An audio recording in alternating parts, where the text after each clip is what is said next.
अस्सलाम दोस्तों, मैं हूं शहजाद संगा और आप देख रहे हैं संगा मोबाइल लैब। आज हम LUBIC के बारे में जानेंगे कि ये किस तरीके से काम करता है और इसकी कौन कौन सी पिन जो है वो कहां से कनेक्टेड होती है और उसमें कितने वोल्टेज होते हैं और इसका टोटली फंक्शन जो है आज हम इस क्लास में सीखेंगे। तो चलते हैं दोस्तों। हमारी डिस्प्ले आईसी जिसको हम LUBIC भी बोलते हैं, ठीक है, इसके मुख्तलिफ वर्जन होते हैं लेकिन इनका फंक्शन सेम होता है, इनकी पिन डिटेल जो है वो सेम होती है। तो ये सबसे पहले आपके ज़हन में होनी चाहिए कि कोई भी हो 15 पिन का जो डिस्प्ले आईसी होता है वो एक या दूसरी जगह के ऊपर लग सकता है, उसको हम चेंज कर सकते हैं। मतलब हमें अगर सेम मॉडल का नहीं मिल रहा तो हम दूसरे नंबर का भी लगा सकते हैं, पिन सेम होनी चाहिए। ठीक है दोस्तों, अब हमारे मोबाइल में जो मसला आता है black screen, blue screen, green screen, white screen, half screen, screen lining, ये सभी प्रॉब्लम जो है वो हमारे तकरीबन इस आईसी की वजह से आ रहे होते हैं या कि CPU की वजह से आते हैं।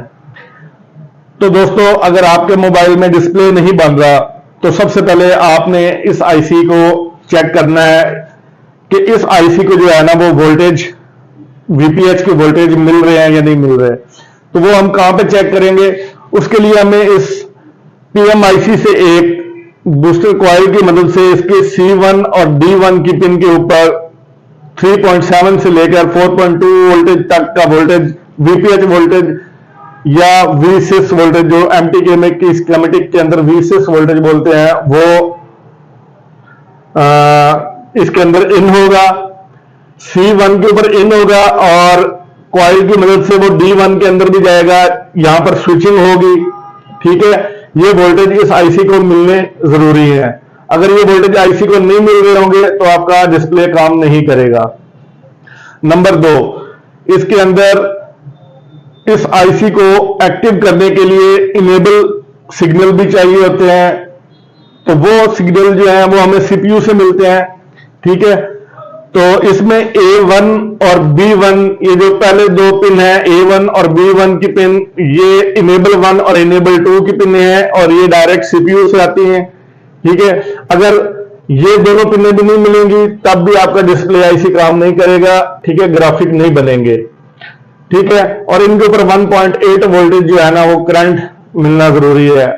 अच्छा, इन आईसी और पिन के दरमियान में आपको कोई चेकिंग के लिए टीपी भी मिल सकता है, कुछ मॉडल्स में, कुछ में टीपी नहीं भी हो सकता। ठीक है, तो मैं अभी यहां पर वो टीपी बना देता हूं ताकि आप लोगों को पता चल जाए कि किस तरीके से वो टीपी होगा। तो इस तरीके से गोल सा पॉइंट होगा, कुछ पॉलिश वाला होगा, जिसको हम स्क्रैच करके चेक करेंगे और कहीं पे जो है वो गोल्ड कलर का पॉइंट होगा। ठीक है, तो इस तरीके से ये सीरियल जो है ना इनेबल 2 के अंदर भी आपको इस तरीके से मिलेगा। कहीं पे हाइड होगा जो कि हमें स्क्रैच करने के बाद नजर आएगा और कहीं पे जो है ना वो जाहिर होगा, बाहर नजर आ रहा होगा। ठीक है, तो यहां पे आपको 1.8 वोल्टेज मिलने चाहिए और ग्राउंड रेजिस्टेंस जो है कूल टेस्टिंग के अंदर वो 250 से लेके 800 के दरमियान में, 250 से लेके 800 के दरमियान में उसकी ग्राउंड से रेजिस्टेंस आनी चाहिए। रीडिंग जो होती है GR वो इतनी आनी चाहिए। उसके बाद हमारी दो पिन जो बहुत ज्यादा जरूरी है वो इसकी सीरियल क्लॉक और सीरियल डाटा की लाइनें हैं, वो भी हमें CPU से मिलेंगी। ठीक है, और डायरेक्ट CPU से निकलेंगी और B2 और C2 की पिन के ऊपर जाएंगी। ये सीरियल क्लॉक और सीरियल डाटा की लाइन है, अगर ये भी मिस होंगी तब भी हमारा डिस्प्ले का ग्राफिक जो है वो नहीं बनेगा। ठीक है, और इसके ऊपर PMIC से दो रजिस्टर, एक एक लाइन के ऊपर एक रजिस्टर लगेगी 2.2K की, और इसको यहां पे 1.8 वोल्टेज इस लाइन के अंदर छोड़ा जाएगा जो कि PMIC से निकलेगा। ये लाइन जो है सीरियल क्लॉक की आएगी CPU से और जाएगी B2 के ऊपर, लेकिन रास्ते में से इसकी जो है ना PMIC जो हमारा पावर आईसी है वहां से एक 2.2K की जो रजिस्टर है वो लगा के पुल अप किया जाएगा 1.8 वोल्टेज इसके अंदर। ठीक है, और इसी तरीके से भी सीरियल डाटा के अंदर भी 2.2K की एक रजिस्टर के जरिए 1.8 वोल्टेज जो है ना वो इसके अंदर पुल अप करके वोल्टेज दिए जाएंगे।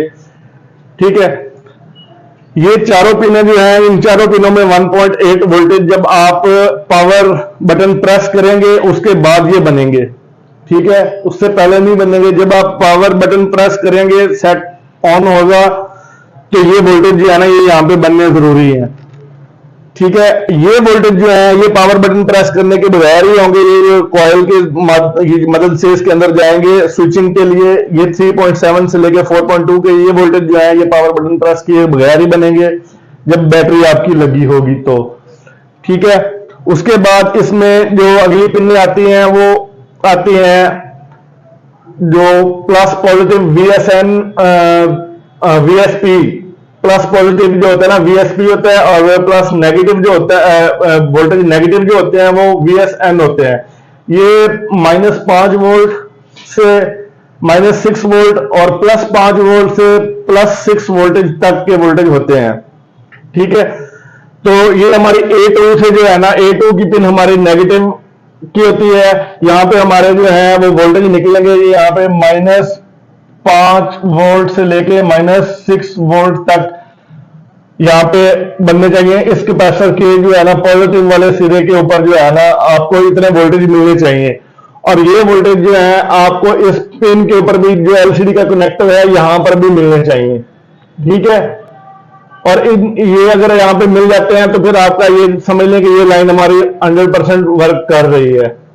और इसको कूल टेस्टिंग में अगर आप चेक करेंगे तो यहाँ पे 250 से लेके 800 तक की जो है वो रीडिंग आनी चाहिए। अब हमारे अगली पिन जो है वो VSP है, वोल्टेज जो डिस्प्ले के लिए पॉजिटिव वोल्टेज बोलते हैं। ठीक है, ये हमारी E3 नंबर की पिन है, यहां से निकलेंगे और ये भी सीधे LCD कनेक्टर के ऊपर जाएंगे, और इसके दरमियान में भी एक आपको कैपेसिटर मिलेगा, उसकी एक साइड ग्राउंड से टच होगी।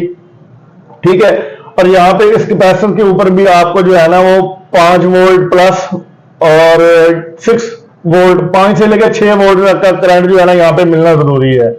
ठीक है, अच्छा इसमें जो है ना ये अगर ये दो कैपेसिटर अगर नहीं भी होते ना, नहीं भी लगे होते, लाइन ओके होनी चाहिए, यहाँ पे वोल्टेज मिलने चाहिए। मतलब अगर कोई कस्टमर उतार देता है, आप किसी दुकानदार के पास लेके जाते हैं, कुछ वो उतार देते हैं या टूट जाते हैं, तो अगर ये कैपेसिटर नहीं भी होगा तो भी यहाँ पे वोल्टेज जो है ना वो मिलने जरूरी है। मेन चीज है कि ये वोल्टेज की फिल्ट्रेशन के लिए ये कैपेसिटर लगा होता है।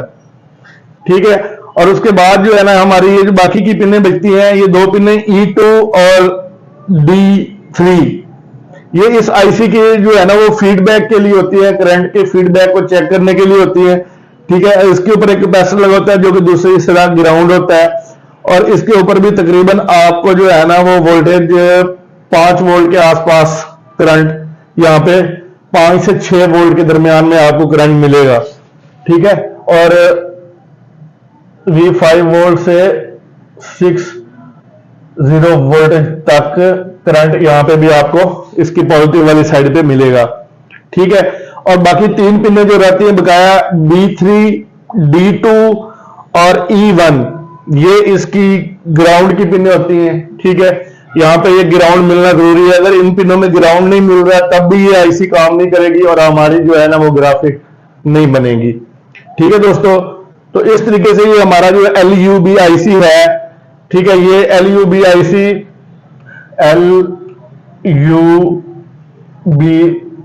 IC ये इस तरीके से हमारा ये IC काम करता है, ये इस तरीके से फंक्शन होता है। सबसे पहले इसको वोल्टेज इन होना चाहिए, इन होने के बाद उसकी LX की पिन के ऊपर स्विचिंग होनी चाहिए, यहाँ पे आपकी फ्रीक्वेंसी आनी चाहिए। ठीक है, और यहाँ पे वोल्टेज जो होते हैं वो 4.2 तक के करीब वोल्टेज होते हैं।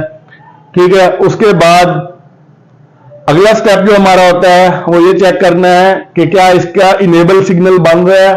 ठीक है, अगर इनेबल के ऊपर 1.8 आ रहा है, इनेबल 1 इनेबल 2 के ऊपर भी 1 वोल्टेज आ रहे हैं, 1.8 वोल्टेज तक आ रहे हैं, तो ये भी ओके हो गया।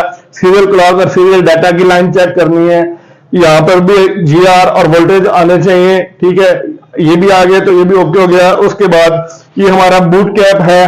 ठीक है ना, A3 और C3 के ऊपर बूट कैपेसिटर होता है, इसकी एक साइड के ऊपर 1 वोल्ट से लेकर 2 वोल्टेज के दरमियान में आपको मिलेंगे, और दूसरी साइड के ऊपर आपको 4 वोल्ट से लेकर 5 वोल्ट के दरमियान में आपको ये वोल्टेज मिलेंगे। और ये तभी मिलेंगे जब ये स्विचिंग होगी, तभी यहाँ पे जो है ना ये वोल्टेज इस तरीके से बनेंगे।